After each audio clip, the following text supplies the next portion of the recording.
Assalamualaikum warahmatullahi wabarakatuh. Sahabat Islam, berbicara tentang kuburan dalam sudut pandang orang Indonesia, terdapat banyak sekali mitos-mitos yang sudah lama dipercaya oleh masyarakat kita. Beberapa di antaranya ada yang meyakini bahwa tali pocong dari kuburan baru dapat digunakan untuk sebuah ritual gaib. Sebenarnya kuburan atau alam barzah telah dijelaskan secara detail dalam ajaran Islam. Bahkan saking detailnya, kondisi pertama yang akan dialami para penghuni kubur juga diterangkan melalui hadis-hadis Rasulullah Shallallahu Alaihi Wasallam. Lantas bagaimana kondisi jenazah 1 menit dalam kuburan? Keadaan yang akan kita alami pada 1 menit pertama di alam kubur. Jasad yang dulunya merasa kotor bila tersentuh dengan tanah justru terbujur kaku di bawah tumpukan tanah. Kesepian akan melanda, semua akan merasa asing dengan tempat tersebut, entah dia seorang mukmin atau kafir.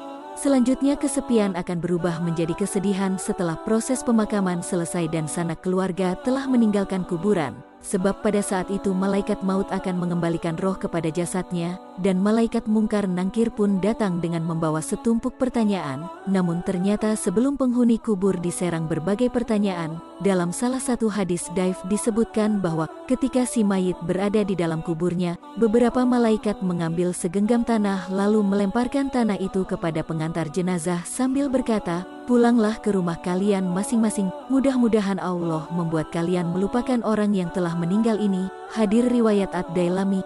Tak butuh waktu lama setelah orang terakhir meninggalkan lokasi pemakaman, suara langkah kaki orang itu masih terdengar di telinga penghuni kubur. Mungkar Nangkir pun memerintahkan untuk duduk dan mulai menyerang dengan berbagai pertanyaan. Akan tetapi menurut Imam Abu Hamid Al-Ghazali dalam kitab Kasif Ulum Al-Akhirat menuturkan sebuah riwayat bahwa Ibnu Mas'ud radhiyallahu anhu pernah bertanya kepada Rasulullah, "Wahai Rasulullah, apa yang pertama kali terjadi pada mayat begitu ia dimasukkan ke dalam kuburnya?" Beliau menjawab, "Wahai Ibnu Mas'ud, belum ada orang yang menanyakan hal ini kepadaku selain kamu. Tapi dengarkanlah apa yang kukatakan. Pertama-tama si mayit akan mendengar seruan malaikat yang berkata, 'Hai hamba Allah, tulislah amalmu.'"